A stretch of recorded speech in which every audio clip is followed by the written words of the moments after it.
So, I was wrong. So, you might be asking yourselves, how did this happen? And was this fight a good fight? So I'm going to break down the fight, give my thoughts and opinions on it. Jake Paul is a bad boxer. Terrible. He is really a bad boxer.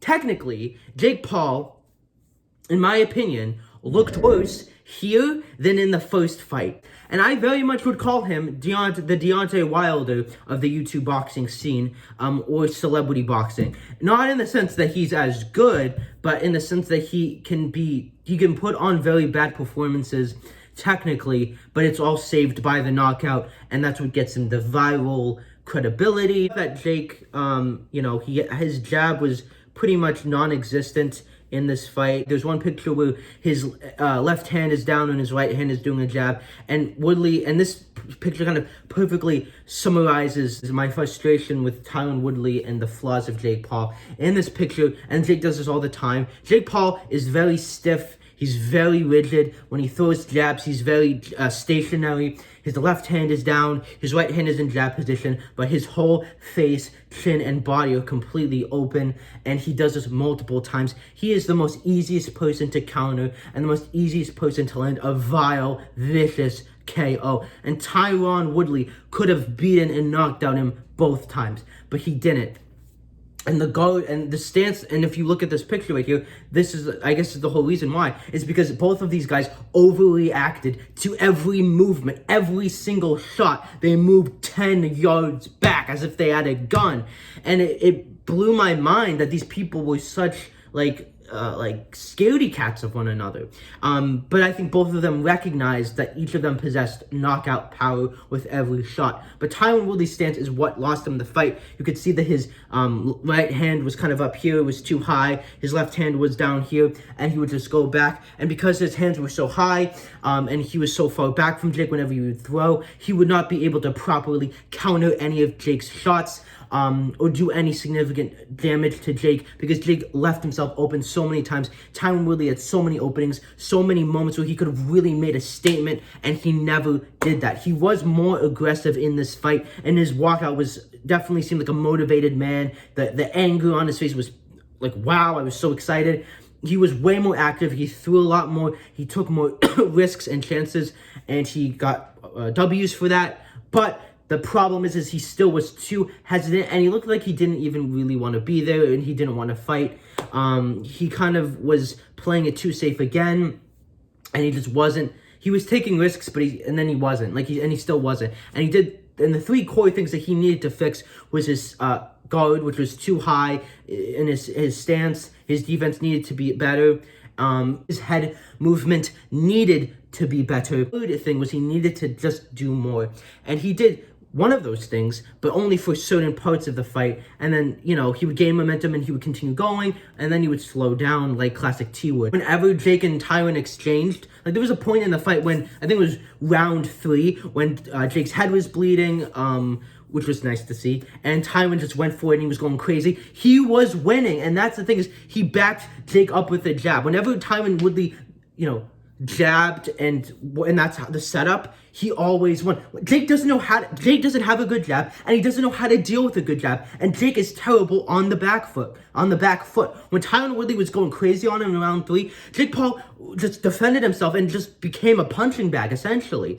And the whole reason why Tyron was able to back Jake up was because he exchanged with him, and he would always win. And Tyron just has this lack of confidence in himself. Like when they exchanged, Tyron would always win. Tyron Woodley is a better boxer than Jake Paul.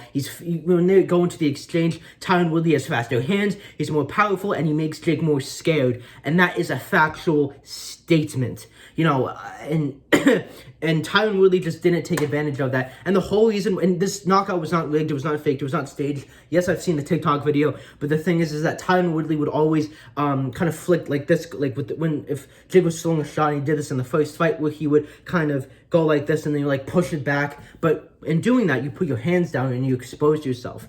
And he did that, and so Jake basically went to the body, And Tyron Woodley did this, and then he pretended to go to the body again, and Tyron was going to do this again, but he put both of his hands, his hand was down, and his guard was up high, and then bang! So if I'm here, what's open?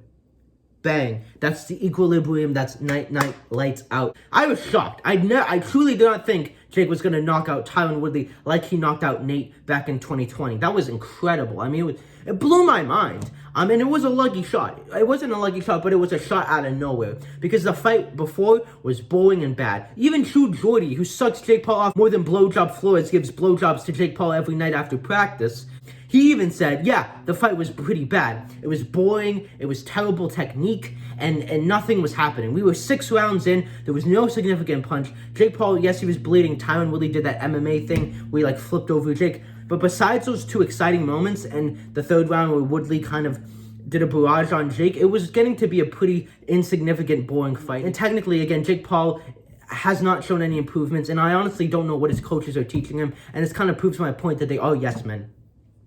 Whenever he had a non-existent jab, he was putting his head down again, his footwork was not great, his head movement and the way he was moving his body was a little bit better, but not really. His cardio was horrendously bad. He was throwing punches like a brawler would. He was throwing these wild punches out of nowhere with really no technique. A lot of his shots were getting blocked by Woodley, and he missed a lot of the stuff that he was throwing. It was kind of the same mistakes he made in the first fight. The only thing he got, I guess, improved on was getting in better physical condition, but that didn't seem to really help him. And you saw after the first round, he was breathing out of his mouth. And unlike the first fight where he would stand up, he was sitting down. So, yeah, there wasn't a lot of improvements from Jake Paul, and I guess what he needs to improve on is everything. It just was a very poor technical performance from Jake Paul. And while I think this KO is very impressive and deadly, I think we have to remember that Tyron Woodley is not the Tyron Woodley that's the prime Tyron Woodley. This guy has not won a fight in years. He's not knocked someone out in 5 years. He's past his prime physically. He's 40 years old. His chin, everything is weaker. It's not in its prime. Jake Paul is at his top form right now.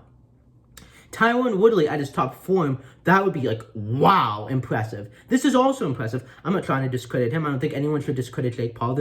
You should give him credit. It wasn't rigged. If you're doing that, you're a hater. This was a good fight for Jake Paul in terms of the knockout, right? And but at the end of the day, he can't fight at a top level opponents, and he still has a very narrow range of people that he can fight. And if he fought Tommy Fury the way he fought, the technical performance he put on, if he fought Tommy Fury, I think Tommy Fury would have beaten him. And I still think that any boxer can beat Jake Paul. But anyone that's not a boxer gets knocked out and loses to Jake Paul automatically. I don't care if he fights Nick Diaz, Usman, and I've said KSI before, I've said that since he beat Gibb.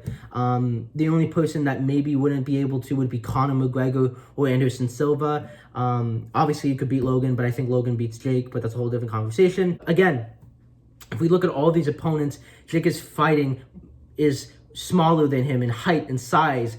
They are older than him. They're retired. They're not motivated. They're doing this for money. None of Jake's opponents talk the way that Jake talks. The only person that I can think of would be KSI. You know what I mean? It's these people are not what they used to be. And, all of Jake's fights before T-Wood, the guys all box like YouTubers, like Ben, Nate, and now with Tyron Woodley, this was a guy that was at Jake's level, that took the fight seriously, that was motivated, that was in good shape, that was a good boxer, that was fighting at a high level, not a lot of YouTubers, even pro fighters, could beat Tyron Woodley. Oh, that's actually not true. Tommy Fury, I don't think could beat Tyron Woodley, but I do think that, Jake certainly had a huge challenge against him with both fights. With this fight, he had to deal with blood coming down his head, and he had to deal with the fatigue and the tired. So I do give Jake credit there.